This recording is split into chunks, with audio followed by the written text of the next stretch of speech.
prison, isolated from the outside world by walls of granite.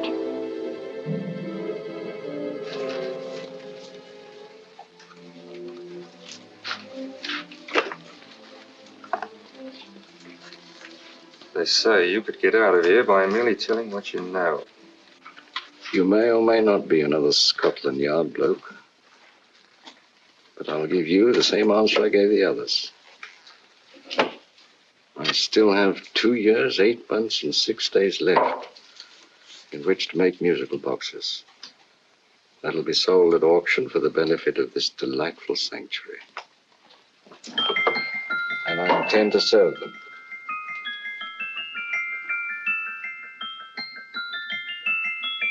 Move along.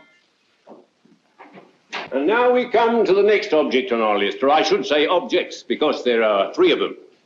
Now, ladies and gentlemen, these can be bought together or separately.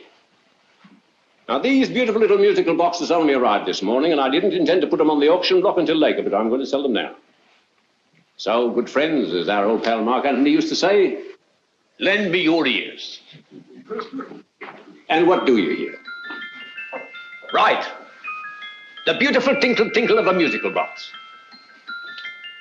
What a lovely trinket. What a beautiful gift. Created and made by loving hands. A thing of beauty and utility. I was going to start with £5. It's a bargain, £5. Do I see any hands? If there's a connoisseur in the house, will go £3 for it. £2. £1. 10 shillings. Thank you, sir. Ladies and gentlemen, 10 shillings is offered for a musical box you couldn't buy anywhere in London for less than £5. It'd be stealing to let it go for 10 shillings. Like taking milk from a baby. All right, we're selling for 10 shillings. 10 shillings, 10 shillings is offered, 10 shillings is offered, 10 shillings is offered. Will anybody give me £1? Will it be £1? Oh, won't someone give me £1? £1, £1 is offered, £1 is offered, ladies and gentlemen, £1 is offered. It's against you, sir. Will you go to £2? We go to £2, sir. £2. £2 is offered. £2 is offered. Going once, twice, third and the last call. Sold to the gentleman for £2. Sorry, my dear. Now, ladies and gentlemen, comes the opportunity to purchase an exact duplicate of the beautiful little musical box just bought by this gentleman for the ridiculous low price of £2. Oh, it's exactly the same. Exactly the same. Made with the same hands. You hear that? Isn't that lovely? That tinkle, tinkle, tinkle, tinkle. Sounds like Bow Bells to me, you know, with little angels pulling on the ropes, eh? Who'll give me £2 for it? Who's starting with £2? Will anybody starting with £2? Oh, come, ladies and gentlemen. You know, from your enthusiasm, we might all be in Scotland instead of London. Please buy it for me, Daddy. £2, certainly not. We all might be in Scotland. Besides, I don't like his manner. £1, 10 shillings. £1. £1 is asked. £1 is offered. £1 is offered. Going £1. Any advance? Going once, going twice. The third and the last call. Sold to the lady for £1. Smart bidding, my dear. Thank you. We come to the third and last of these beautiful little musical boxes. Exactly the same. Tinkle, tinkle. Isn't that lovely? Ladies and gentlemen, I don't bring you here to gull you and swindle you. This is the exact replica of those 2 I just sold before.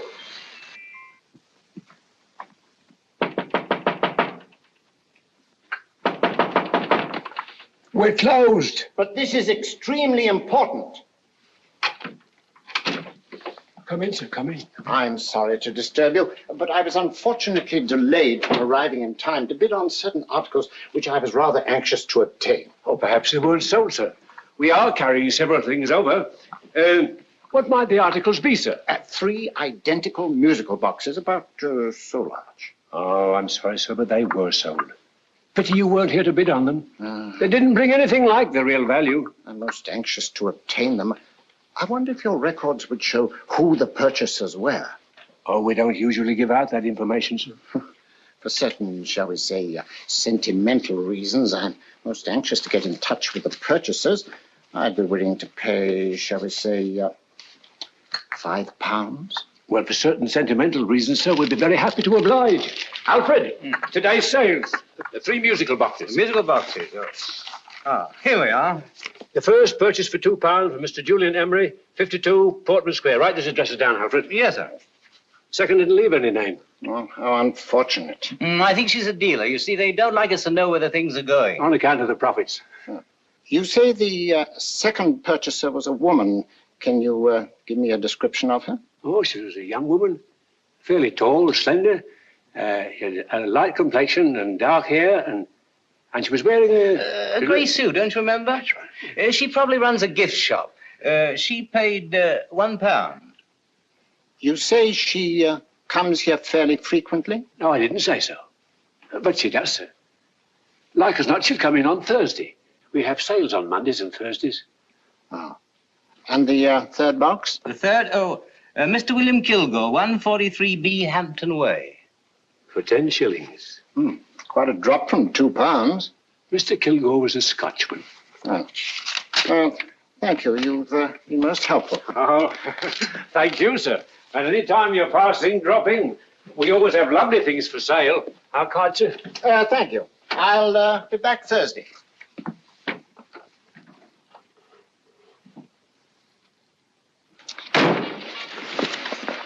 The message reached us too late.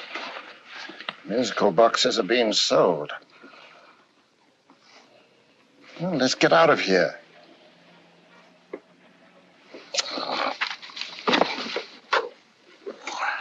Someday you'll go too far. Reaching for a star, you fool. Yet a fool may touch a star, Colonel Cavanaugh, if he but reach high enough. But not possess it as you would. The musical boxes, they're being sold. What a pity for you, my dear Colonel. Is it my fault that the message reached us only an hour ago? Is it my fault that they were sold? You can't hold me responsible for that. Hope for your sake you're right.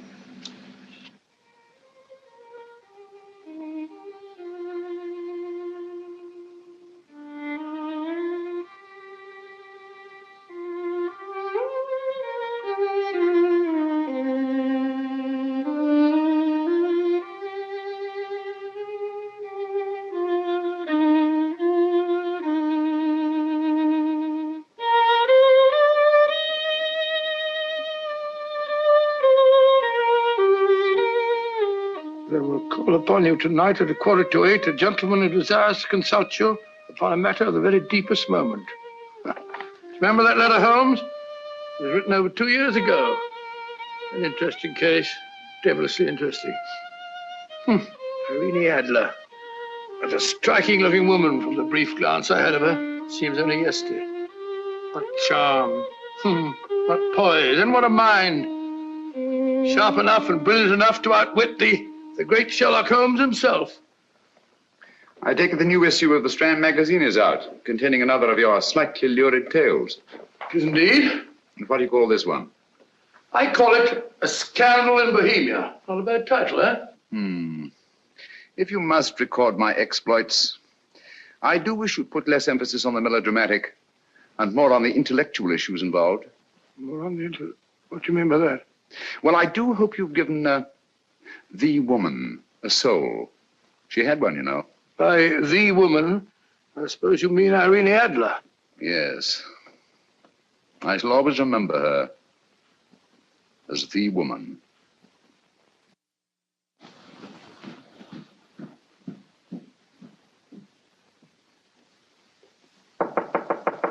Come in. I Stinky.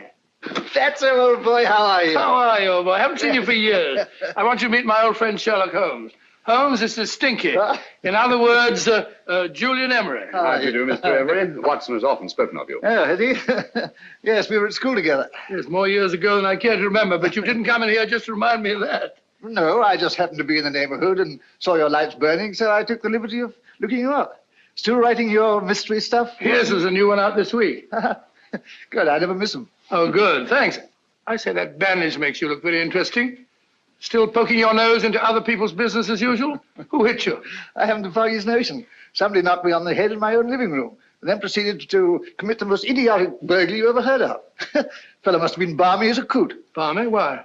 Come sit down, old boy. Would you like a cup of tea? Huh? Oh, all right. I'll go and tell Mrs. Hudson about it. Yeah. Why do you say the robbery was idiotic, Mr. Emery? Oh, simply from the fact that with about £5,000 worth of musical boxes in my living room, the thief, who I caught in the act, made off with one that isn't even worth £5. I gather you're a collector of musical boxes. Yes, I am indeed. Some of them are very beautiful, but not the one that was stolen. The thief evidently grabbed the first thing that came to his hand when he heard me coming into the room. Still, it's rather odd, isn't it, that having disposed of you, he didn't pick up something more valuable. Mm-hmm. Was there anything unusual about the stolen box? No, nothing at all. No, I picked it up in the south of France, several years ago. You say you have many valuable music boxes, and yet the thief made off with one that isn't worth £5. Sounds like rather an intriguing little problem. Well, I take it that he was just an ordinary petty thief and didn't know the value. That is a possible explanation, and yet I venture to say that the average petty thief has a more extensive knowledge of the value of objets d'art than the average collector. Well, anyway, that's Scotland Yard's theory. They didn't get very excited about it. That's consistent anyway. I wonder if I might see your collection, Mr. Emery. Oh, of course you could, yes. Nothing a collector likes more than showing off his trophies. When would it suit you? No time like the present. Good. My place is just round in Portman Square. Shall we? Yes, right. Hello? Where are you going? Stinky hasn't had his tea yet. Oh, I'm sorry. We're going round to my place, where I'm going to give you something better than tea. Now, this one was made for Louis XV, and is one of the very few still in existence from that period, and a particularly fine specimen at that. Charming, isn't it? Quite. They all sound to me like a lot of mice running about on a tin roof. I'm afraid you have no ear for music, Watson. Give me a good old band playing a rousing march. You have all your silly little tweets.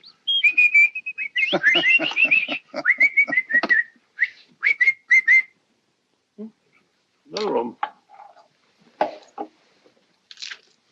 This is me.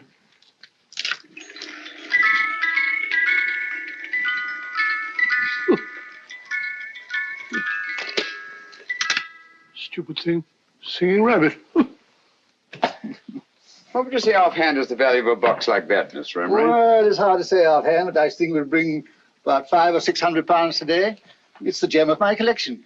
Yet a thief who steals an oddity like a musical box passes up one worth £500 for one of almost no value at all. Odd. Very odd. What was the stolen box like, Mr. Emery? Oh, just a plain wooden box about so big. Mm-hmm. As a matter of fact, I have one over here almost exactly like it. I picked this up yesterday at an auction room in Knightsbridge. Paid only £2 for it. Of course, I wouldn't in the ordinary way add one like this to my collection, but the tune intrigued me. I'd never heard it before.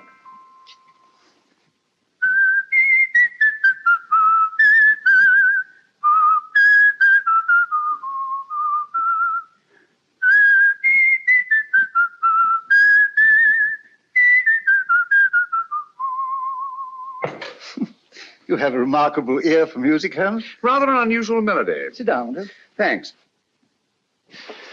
You say you bought that box at an auction sale yesterday? Yes, the Gaylord auction rooms in Knightsbridge. Mm-hmm. Run by old, what's his name?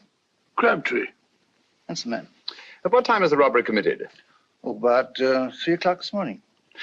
You know, Mr. Emery, that box and the robbery might well be cause and effect, especially since you say that the stolen box outwardly resembles this one a great deal.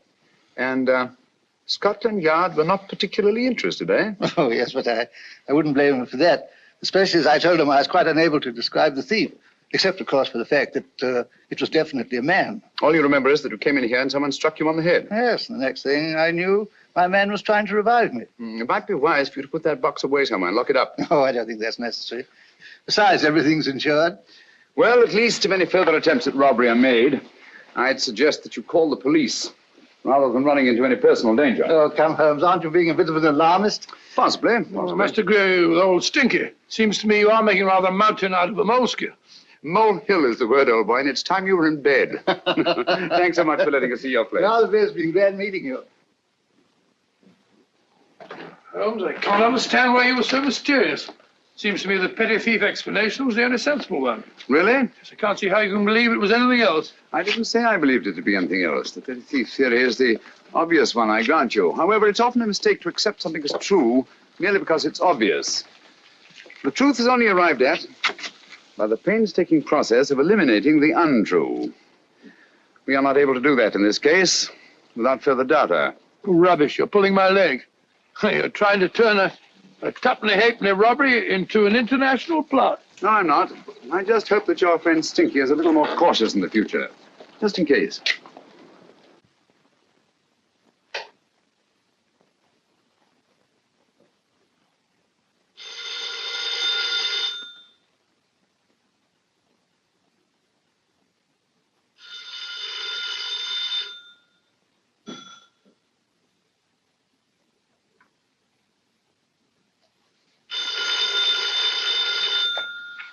Hello? Yeah? Julian Emery here. Who? Why, of course I remember you, Mrs. Courtney. Yes, you're the one bright spot at that appallingly dull affair of Lady Sanford's. Huh? Of course it isn't too late to come round. Yes, I shall be delighted to give you a drink. I tell you what, come straight up and I'll leave the door unlatched. Right, well, 15 minutes? Good. I shall be counting each moment. No, I mean that, really. Right, goodbye.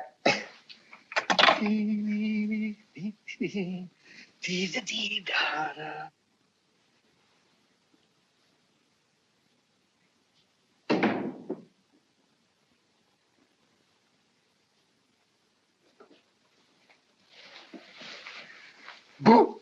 Oh, you startled me. Did I? Yes. Must be the pixie in me.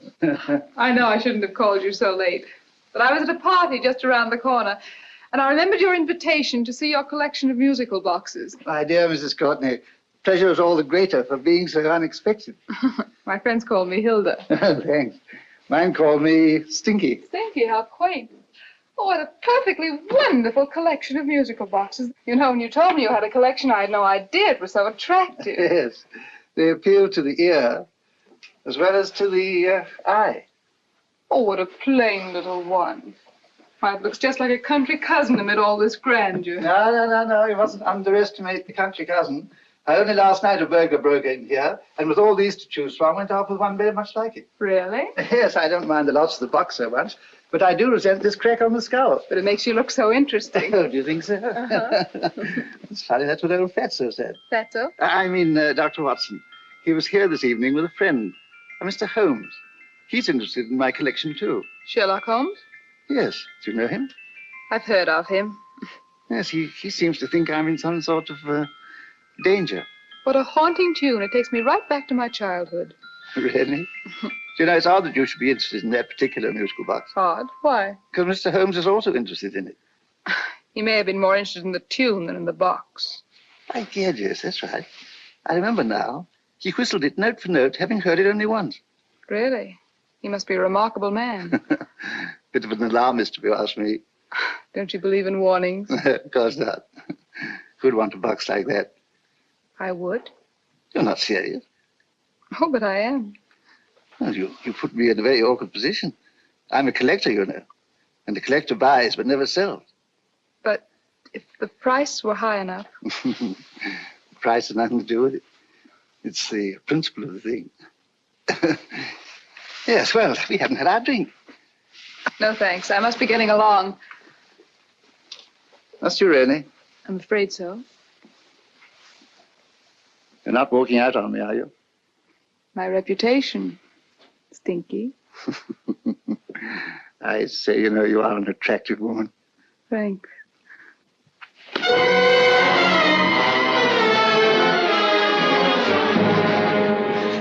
You fool. I told you to wait outside. What did you have to kill him for? All I had to do was walk out with this. He held you in his arms. Don't touch him. Don't touch anything. Now get out. I'm sorry. You're sorry. What about me? This is murder. What about Scotland Yard? What about Sherlock Holmes? Now get out!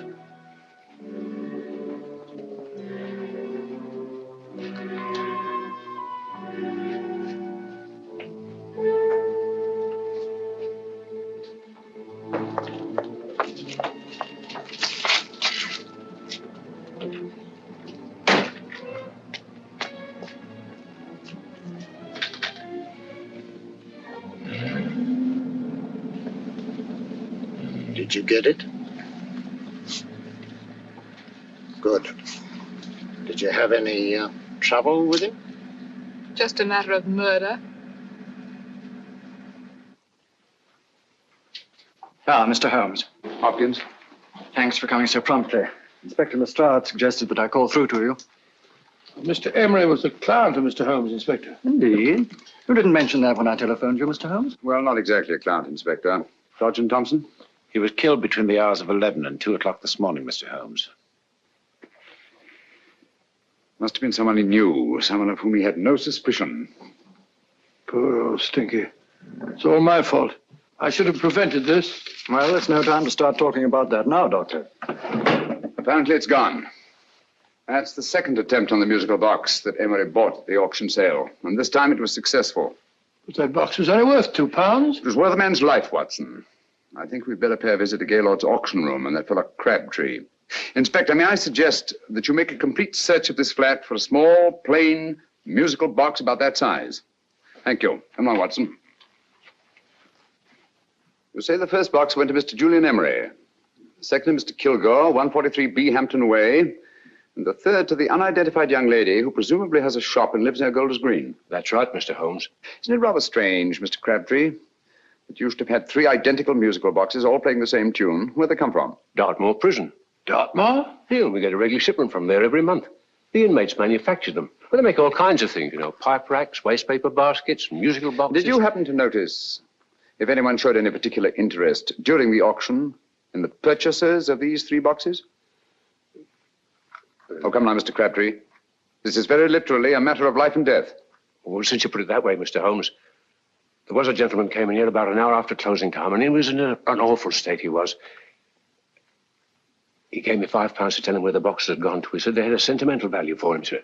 Expensive sentiment.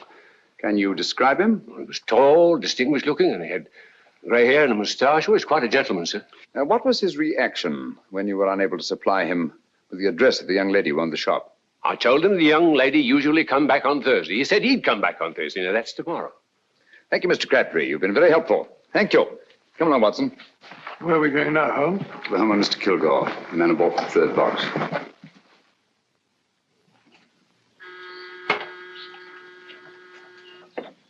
But hang it all, Holmes, how do you know those other 2 musical boxes are of any importance? I don't, but I certainly have no intention of waiting until the owners are murdered to find out. No one at home. I hope that's the explanation. I'll have a look through this window.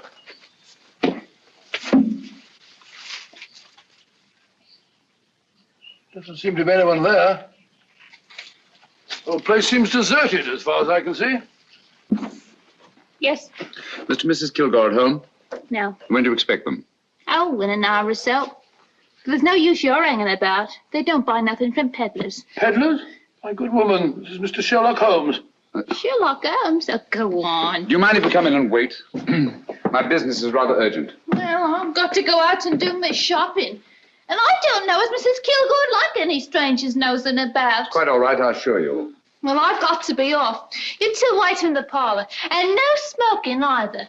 Mrs. Kilgore says it smells up the house. Funny old girl, Holmes.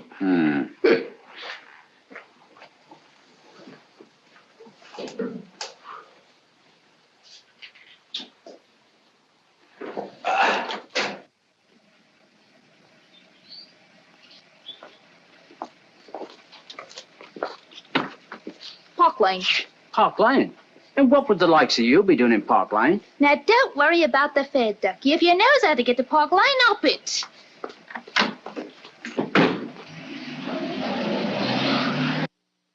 You know, Holmes, I've been thinking. There must have been something hidden in that box of old Stinky's. Stolen jewelry, possibly. What's up, Holmes? Listen.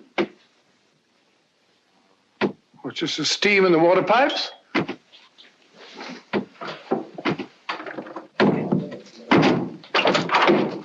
Watson! Great Scott! Come on, Holmes. Get on the chair here.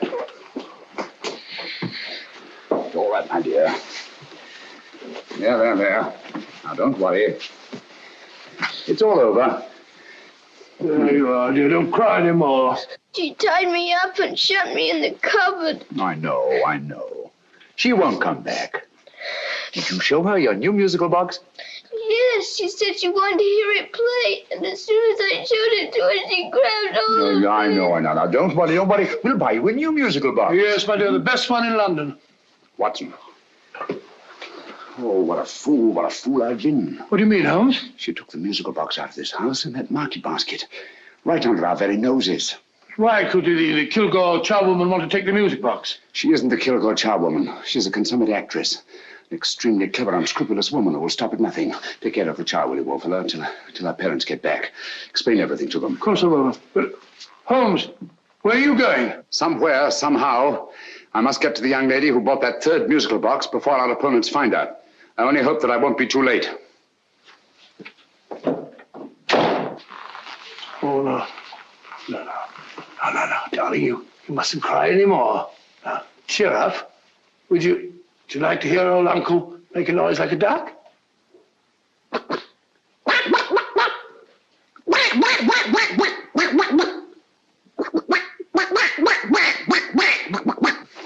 Oh, sorry.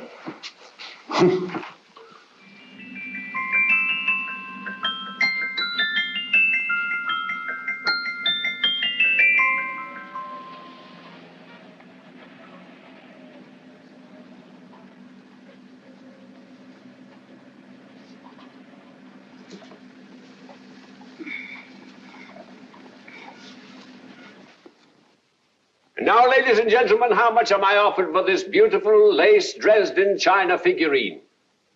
A lady of the French court. Now, this is the genuine article. What a beautiful ornament for your mantelpiece. Or you could use it as a centerpiece on the dining room table. Now, will somebody start me for £10? Will somebody start me for £10? £8? £7? All right, £5 is offered, £5 is offered, £5 is offered, £5.10, £5.15, £5.15. £6 is offered, £6, going once, going twice, the third and the last call. Have you all done? Sold to the lady from Twickenham for £6. Next, we have a real museum piece, ladies and gentlemen. A fine 19th century doll. The costume an exact replica of the holiday clothes worn by the Hungarian peasant women. Now, ladies and gentlemen, an article like this would cost you from £15 to £20 in a West End shop. I'm not going to ask you for anything like that. Who'll give me £2 for it? £2. Anybody offer me £2? £2 for the Hungarian? £2?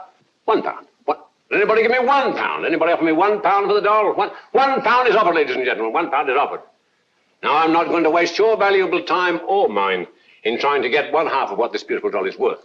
If the young lady can steal it for £1, that's her good fortune. So it's going once, it's going twice, the third and last call. Any more? Sold to the young lady for £1. And now, ladies and gentlemen, may I draw your attention to something which may be a great surprise to you, worthy of any collection. The only other one like it is in the British Museum. It's a Ming vase of the 7th dynasty. This vase lay in a large collection somewhere outside Rome for over 2 centuries, I understand. It was discovered there by the noted antiquarian Sir Andrew Coppleston. Now, some of you may remember Sir Andrew Coppleston. Besides being a noted traveler and antiquarian, he's also a gentleman rider.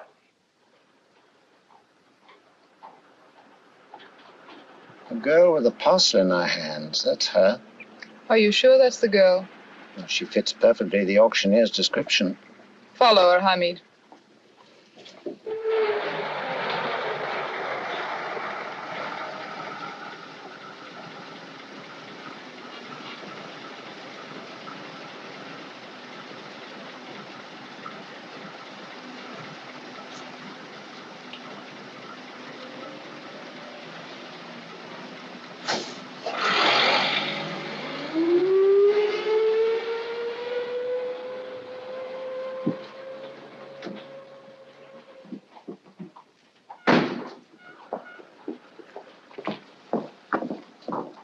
It's lovely, dear. And only £1. We can get at least 3 for it. Easily. I'll go make some tea. I could do with a cup. Right.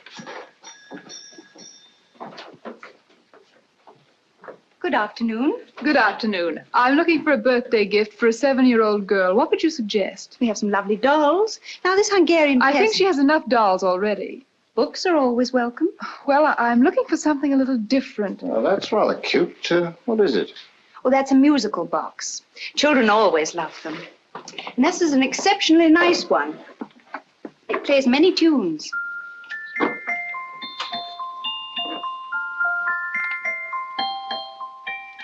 Have you any others? Yes. If you'll just step this way. I have only 2 left.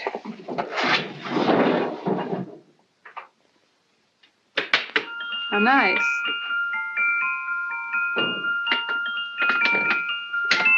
Are you sure this is all you have? I'm sorry. They're rather hard to find, you know. That's our entire allotment. I did have one other, but I sold it earlier this afternoon. But it was only a plain wooden one. It wouldn't have been a very nice gift for a child. Really? Do you happen to know who the purchaser was? Why, yes. He left his card, just in case anyone should inquire for him.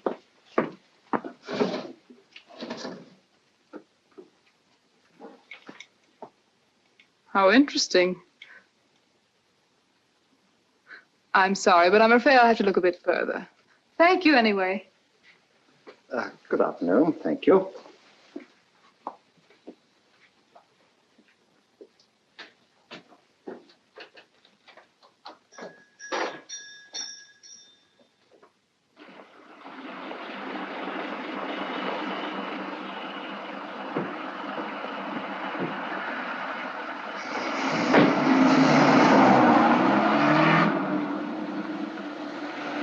Heavy!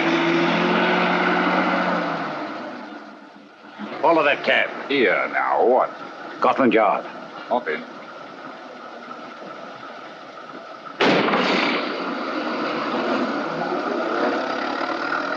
Sherlock Holmes. I might have known. We thought we were the hunters, instead of which we're the hunted. We've been fools. We played right into his hands. Of course. He's had us followed. Don't look. The man in front of the toy shop. Hamid, turn sharp right at the next corner and again at the next.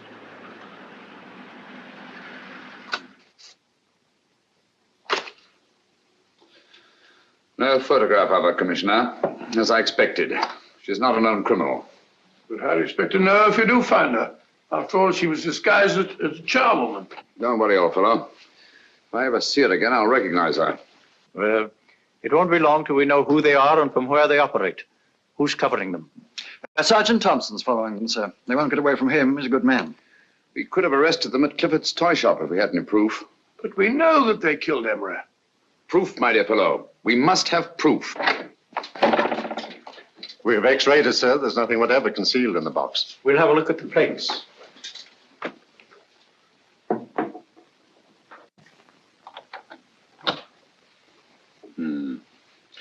There must be some clue. And it's probably so obvious that we've all overlooked it. Seems to me we're up against a bunch of lunatics. Not lunatics, my dear fellow. Extremely astute, cold-blooded murderers. What can these little musical boxes have in them that's so important? Don't forget, they were made in Dartmoor prison. You can smuggle stuff into prison, but not out. Do you want us to break the box apart, sir, to see if there's anything the x-ray hasn't caught? No, not yet. Do you mind if I take it? Certainly. Thanks.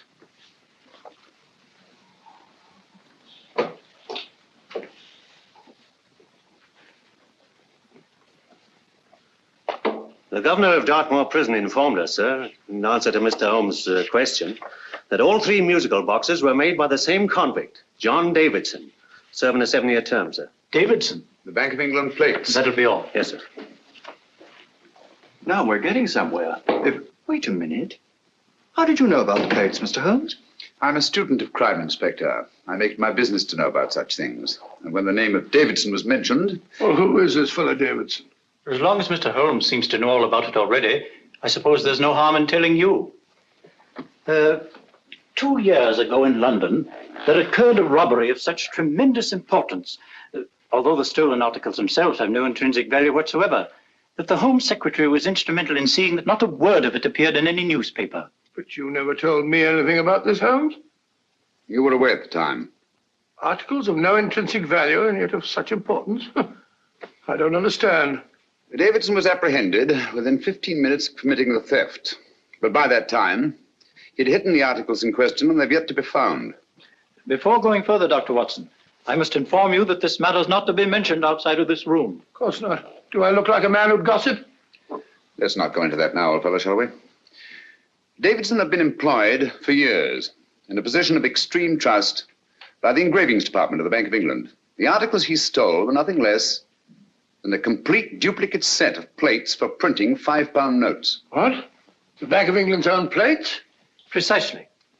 And with those plates, a gang of crooks could flood England with £5 notes, not forged in the usual sense of the word, but notes undetectable from genuine Bank of England notes in any way whatsoever. Good heavens.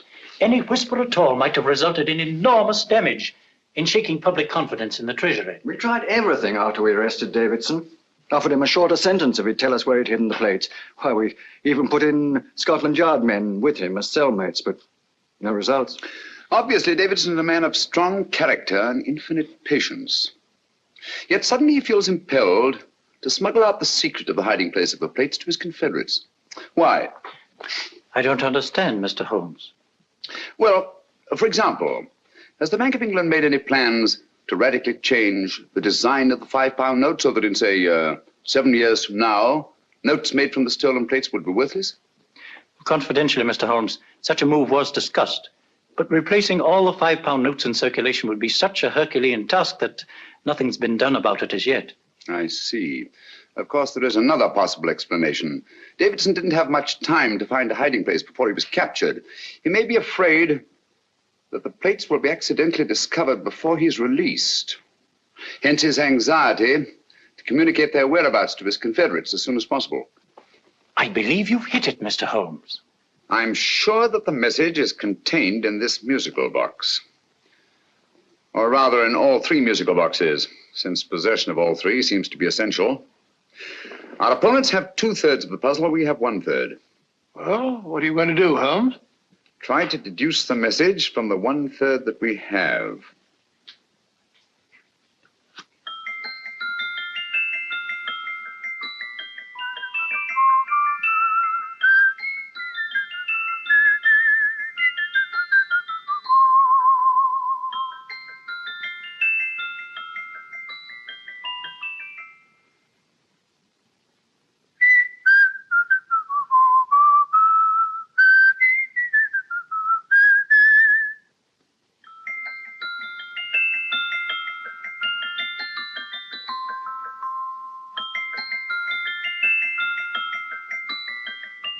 It's the same tune as the one played by Emery's musical box.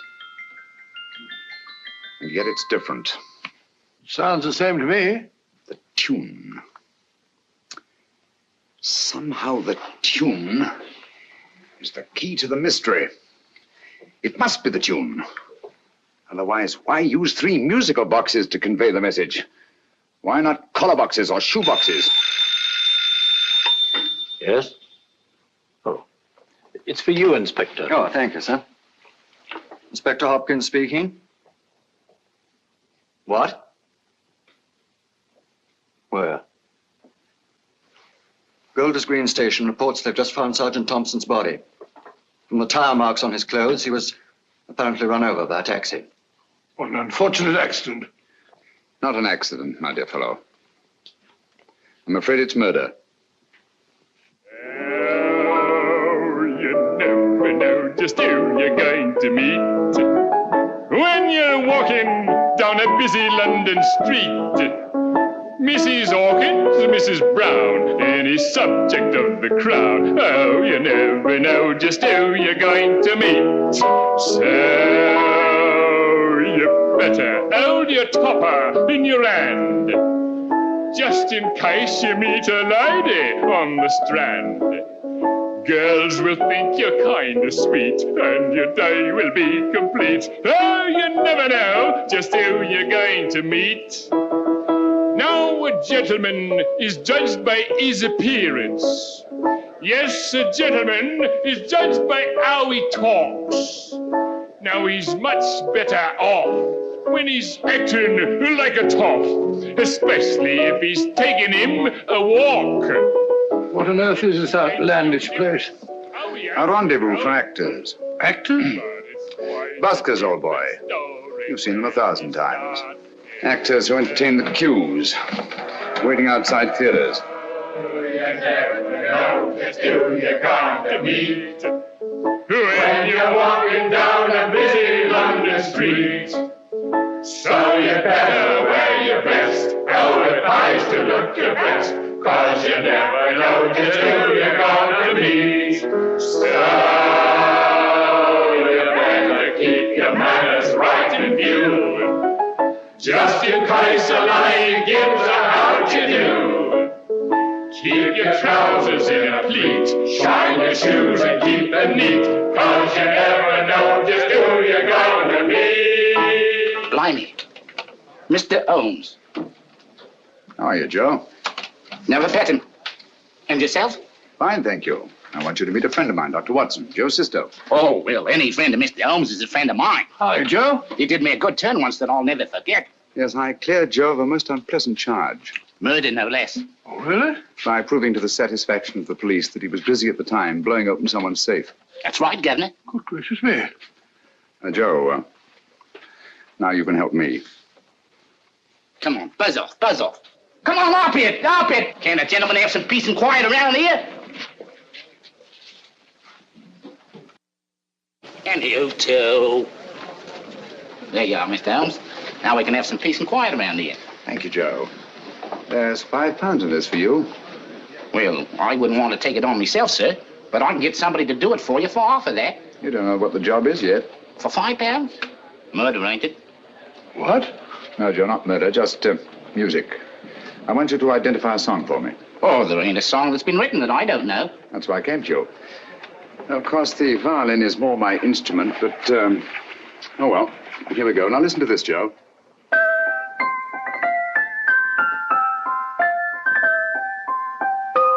Wait a minute. You're playing that wrong. That should be E natural, not E flat. You know the song? Oh, yes. It's an old Australian song called The Swag Man. But you're playing it all wrong. That's what I hoped you'd say. Now listen again, Joe.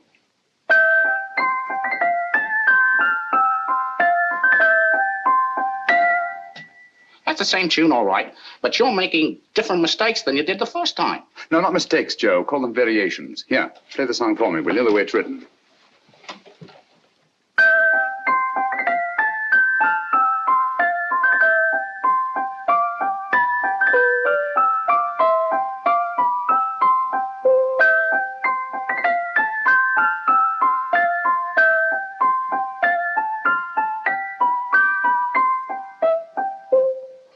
Yeah.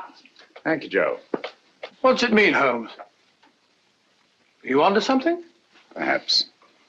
I don't know yet. It's probably a code of some sort. Joe, could you write the song down for me? The way it was originally written? Oh, sure, Mr. Holmes. But it'll take a few minutes. Mm-hmm. Here, Mabel. Pale ale. Come on, up to it. Along with it.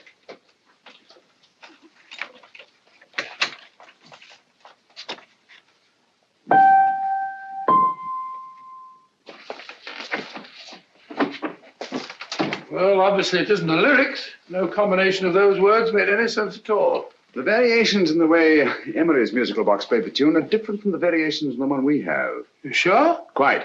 You see, I took the trouble to memorize the tune as played by Emery's box that night we were with him in his flat. Holmes, you amaze me. Elementary, my dear fellow. One of the first principles in solving crime is never to disregard anything, no matter how trivial. But why are there 3 boxes? Why not 1? Because the message was obviously too long to be conveyed by any one variation. Then there's the 3rd box, the one that woman took from the Kilgores. That contains yet another set of variations. Yes, well, it's all beyond me. Well, all we have to do now is to find the secret of the variations. Not a very easy problem to solve, my dear fellow.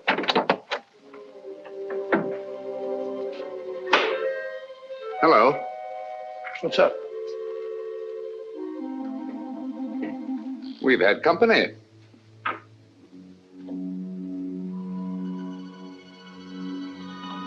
say, this is outrageous. Ask Mrs. Hudson to come in here, will you? Right.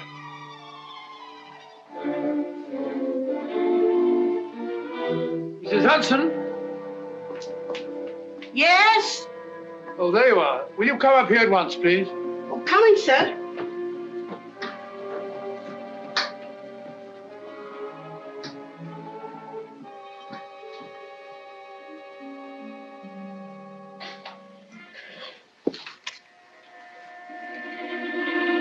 Mercy me, Mr. Holmes. What has happened? Who called while we were out, Mrs. Hudson? Just a young lady. The one who said you wanted her to wait for you. And a nice-looking old gentleman with Our her. friends again, Watson. Friends? What did the young lady look like? Oh, I couldn't see her face. She had a heavy black veil on. But she had such a nice way with her. Oh, I'm sorry, Mr. Holmes, if I've done anything wrong. But you did say I should always let clients come in and wait for you. Don't worry, Mrs. Hudson, don't worry. You had no way of knowing. It's quite all right, quite all right. Now, don't worry, Mrs. Hudson. Don't worry. Where on earth's the musical box? They didn't get it. Didn't get it? Where is it? It's in your hand. In that biscuit jar. Pick the biscuits off the top. Now put your hand inside, and you'll find the music box. Well done, Holmes. Well done. Amazing.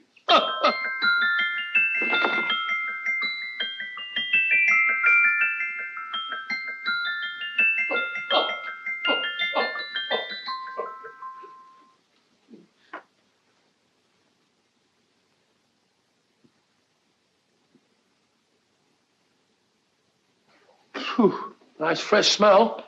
Like a pub after closing time.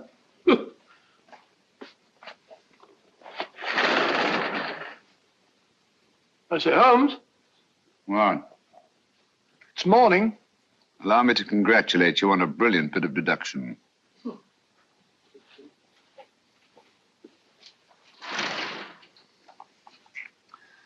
It's not a transposition, not a polygraph transposition, not a trigraph, nor any known form of decoding. How about the Morse code? Have you tried that? Yes, at about 3 o'clock this morning. I'm sorry, old man. I was only trying to help.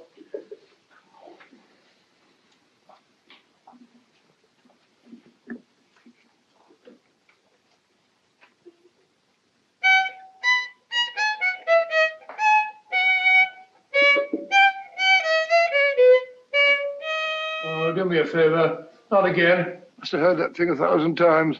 Kept me awake all night.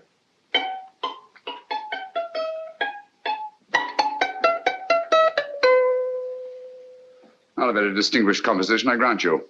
You know perfectly well I don't know one tune from the other. When I was a kid, my people tried to have me taught the piano. I've always felt sorry for that old teacher of mine. The poor old girl finally reached the point of numbering the keys for me. 1, 2, 3, 4. Even then, I never progressed beyond... Numbering the keys, Watson. The 19th key of the keyboard is the 19th letter of the alphabet. S. Here. Write it down when I give it to you, old fellow, will you? The first altered note. Write S first. Now, the 8th key is H. The 5th key, E. The 12th key, L. The 6th key, F. S-H-E-L-F. Shelf. Your piano lessons were not in vain, old fellow. You've solved it. Thank you. Thanks, old bean. Hold it. We now have 2/3 of the message. Behind books, third shelf, secretary, Dr. S. Presumably, these are the first and second portions of the message. And this gang has the first and third parts of it. Precisely. Then it's a stalemate? Yes, Commissioner, but we can't leave it like that. There's no doubt in my mind that they'll try to secure our third of the message that's missing. Well, I assume you've taken every precaution to guard the Clifford music. Oh, yes, it's carefully hidden at Baker Street with Dr. Watson on guard. However, I'm reasonably certain that, difficult as it may be, we can find the plates even without the missing part of the message. Behind books, third shelf, secretary, Dr. S. Well, outside of the fact that Davidson hid the Bank of England plate somewhere in London, Mr. Holmes, I don't see that we've progressed at all. Allow me to point out to you, sir, the key words, Dr. S. It looks as if the plates were hidden in the house of the doctor. Whether S stands for his first or last initial remains to be determined by a process of elimination. Well, there must be 10,000 doctors in London with S for a first or last initial. Precisely. And every one of them will have to be questioned in person. That's why I say this is a task for Scotland Yard. It's a task, all right. But Scotland Yard has searched worse haystacks and found the needle. Well, for the time being, I'll leave the matter in your hands, gentlemen. We'll call you if and when we get a lead on our mysterious Dr. S. Thank you. In the meantime, I intend to follow up a little clue concerning a cigarette.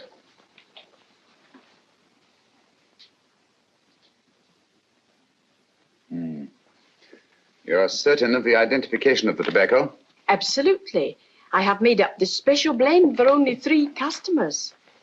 It is almost pure Egyptian, with admixture of latakia for added body, and a pinch of perique.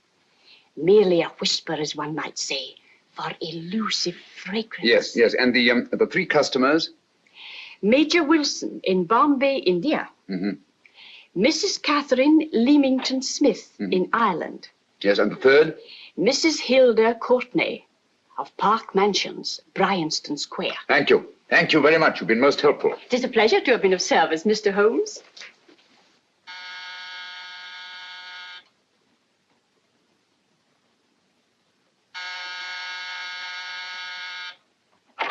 Yes? Mrs. Courtney?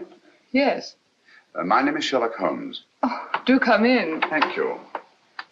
I've heard of you, of course, Mr. Holmes.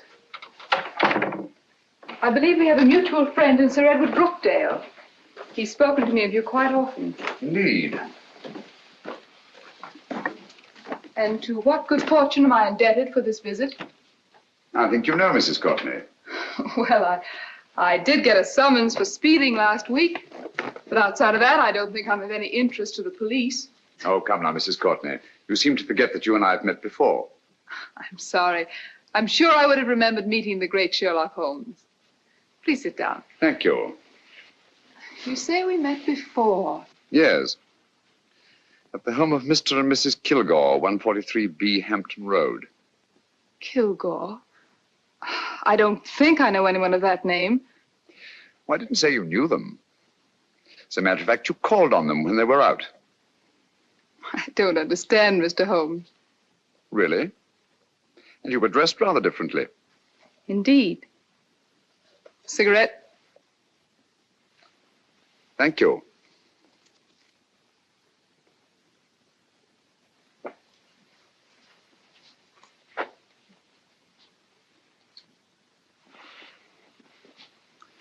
Thank you. You know, Mrs. Courtney, people generally forget, in assuming a disguise, that the shape of the ear is an almost infallible means of recognition and identification to the trained eye. Evidently, you've mistaken me for someone else. Oh, no, not at all. Though naturally, I expected your denial.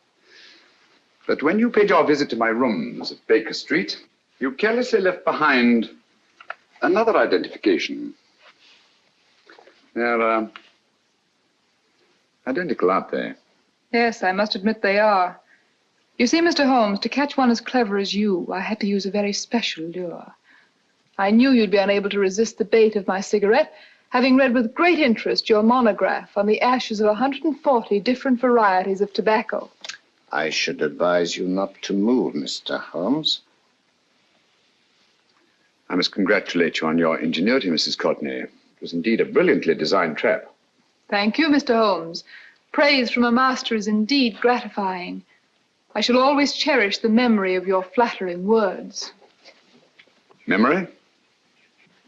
Precisely. I'm afraid these gentlemen have a most regrettable task to perform. Unless, of course, you care to turn over the missing musical box with your pledge to take no action against us in the future. I'm afraid that will be impossible. I thought that would be your answer. Hamid! Careful! Careful? There's no need to be unnecessarily rough with our distinguished guests. You realize, Mr. Holmes, that your demise will not take place here. The corpus delicti, you know. Well, naturally. Shall we go? It's so fearfully awkward having a dead body lying about. Don't you agree, Mr. Holmes? Another dead body shouldn't weigh too heavily on your conscience, Mrs. Courtney.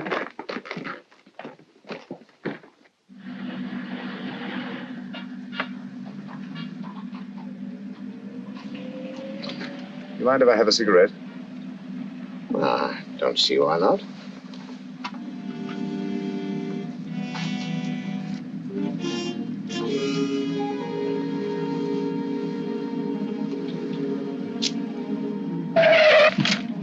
Be careful, Hamid. It's the brakes, they bind. Thank you, Colonel Kavanagh. It's very considerate of you.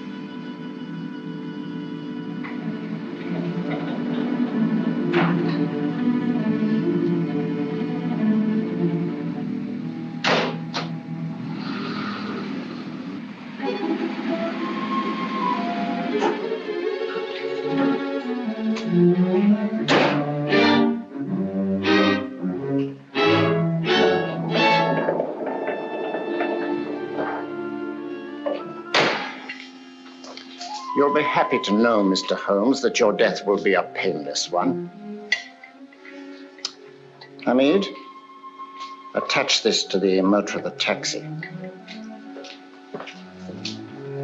That little attachment, my dear Mr. Holmes, contains the deadly fluid known as monosulfide. The Germans use it with gratifying results in removing their undesirables.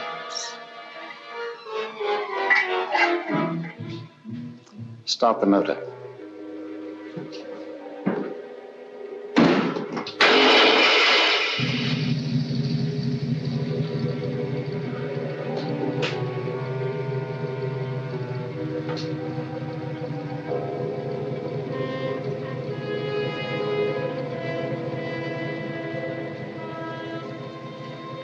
Tape his mouth.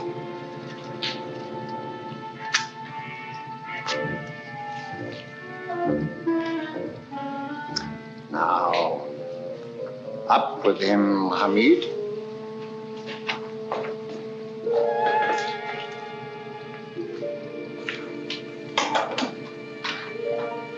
You find yourself like Muhammad's coffin, Mr. Holmes, suspended between heaven and earth.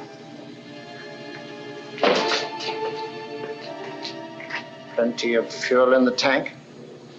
Good. It would be too bad to have anything go wrong through so simple an oversight.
Yeah?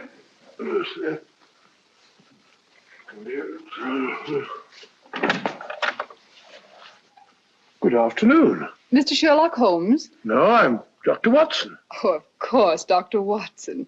How stupid of me. Oh, so this is stupid of me. Won't you come in? Well, I really came to see Mr. Holmes. Oh, I'm afraid he's out. I don't know when he'll be back. Perhaps there's something I can do. Won't you sit down? Thank you. You know, Sherlock Holmes and I have been engaged on a great many cases. Oh, really? Yes, indeed. As a matter of fact, this very moment, we're involved in one of the most baffling... won't you tell me your trouble, and I may be able to help you. That's very kind of you, Dr. Watson. Perhaps if I wouldn't be imposing too much. Imposing? Oh, there's no imposition at all. A pleasure, I assure you. Now, tell me all about it, Miss Williams. Mrs. Williams. I live in Surrey, Dr. Watson, and I've come up to London in sheer desperation. My only sister has disappeared, and the local police seem utterly unable to find her. Well, Holmes and I solved a case exactly like that once. Very interesting, as far as I remember. I call it the adventure of the solitary cyclist. Oh, sorry. Now I come to think of it, it wasn't so very similar. Entirely different. I don't think what I was saying. Where were we? She's only 17, Dr. Watson, and until she disappeared last Thursday, she seemed to be in the best of spirits. Oh, possibly a romantic entanglement? Oh, no, nothing of the sort. She left no note, didn't even pack a bag, no explanation. She just started to walk to the village from our house in broad daylight and simply vanished from the face of the earth. Oh, there. Might I have a glass of water? Glass of water. One minute.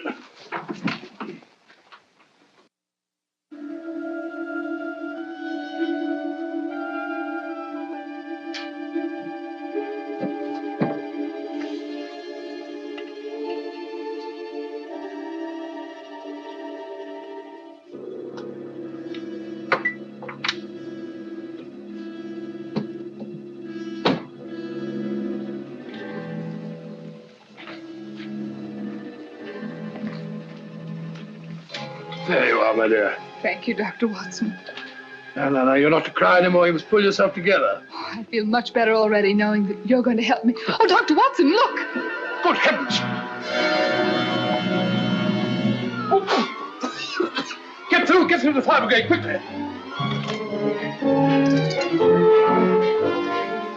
Haven't you a fire extinguisher? By Jove, we have in the kitchen.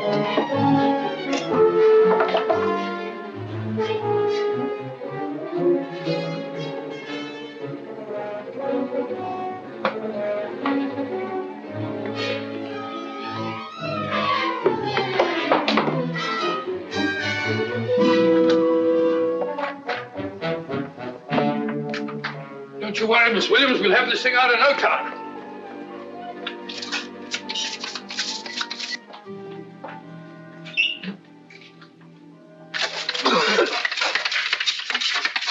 That's got it. It's a bear. Yeah, you see, there was no need for the fire brigade after all. I hope you weren't too frightened, Miss Williams. Gone. That's the trouble with women. They always lose their heads in an emergency. Well.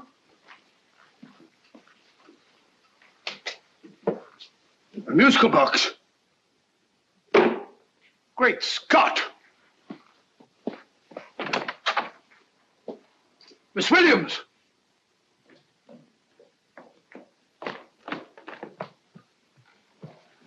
Well, good. And Holmes? By now, Mr. Holmes has no doubt exchanged his violin for a harp. Always assuming that heaven is his destination. Yeah. And now that we have the missing musical box.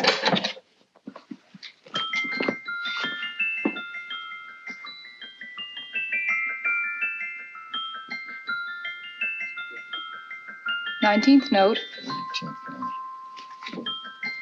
19th letter.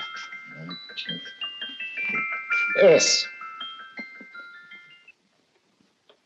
He hasn't been there, you say? Holmes, where on earth have you been? I've been trying to get you at the club, at Scotland Yard, all over London.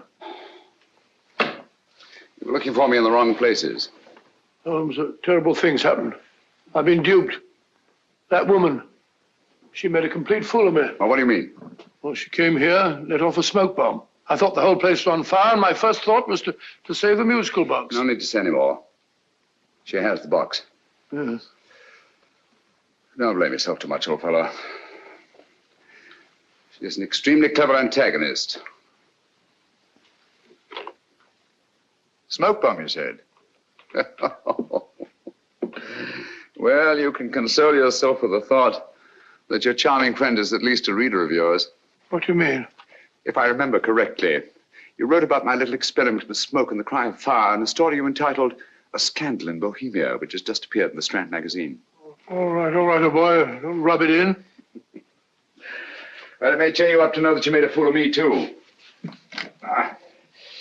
That cigarette stub was planted here for one express purpose. We're going to bandaging around this place. Bandaging? What's the matter, Holmes? You hurt? Explanations will have to wait until later. At the moment, we're faced with a problem which I fear is insurmountable. Come over here, old boy, will you? Right. Our opponents are in possession of all three parts of the code. And here are we, while the Bank of England plates pass into their possession. Cheer up, old fellow, cheer up. As Dr. Samuel Johnson once said, there's no problem the mind of man can set that the mind of man cannot solve. What's that, old fellow? I was just quoting Dr. Samuel Johnson. He said there is Thank you, Watson, thank you. Leaving the front reception room, we come into the main hall, where Dr. Johnson was in the habit of passing through to have his meager meals in the dining room opposite, in company with his friend and biographer, James Boswell. We will now pass up the stairway, which remains in its natural wood finish, just as it was when the good doctor was here. The framed etching on the wall is believed to have been presented to Dr. Johnson by the distinguished painter, Sir Joshua Reynolds. I've been told here that that picture was given in by Mrs. Thrale, and it's definitely not a Reynolds. Is that important, my dear? Oh, I'm sorry. This way, ladies and gentlemen, please, this way. Move along, children, move along. The secretary's not on this floor. Patience, Hamid. I have a feeling My that... dear Colonel, with Sherlock Holmes out of the way, what could go wrong?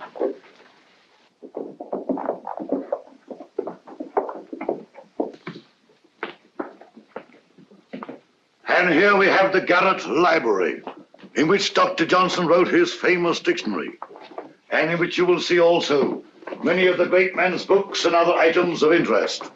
Step forward, ladies and gentlemen, please, step forward. Standing in the corner is the secretary, which contains many of the original works by the literary genius. On this table, Dr. Johnson's cat, Hodge, used to sleep while his master worked. A strange thing about this cat, ladies and gentlemen, was its love of oysters.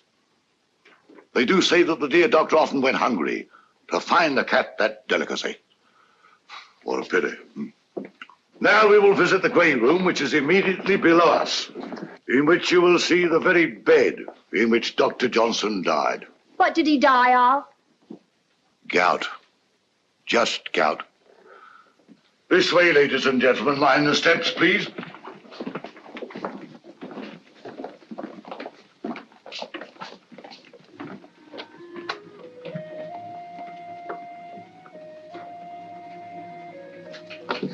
Your keys.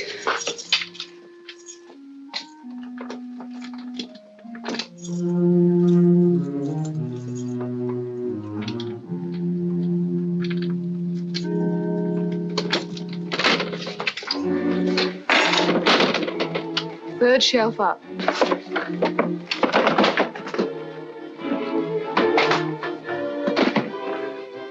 The knife.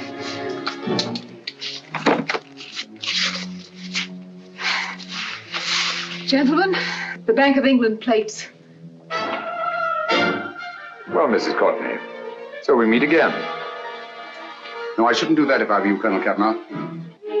I must congratulate you, Mr. Holmes. You're far more clever than I thought.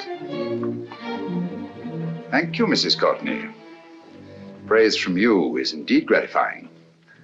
I shall always cherish the memory of your flattering words. Memory? Oh, thank you. And now I have a most regrettable task to perform.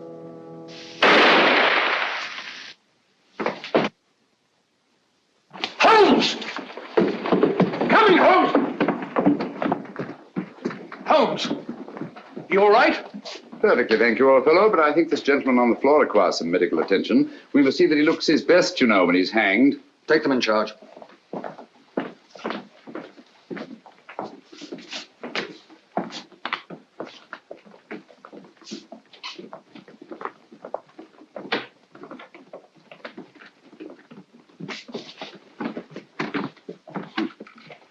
brilliant antagonist.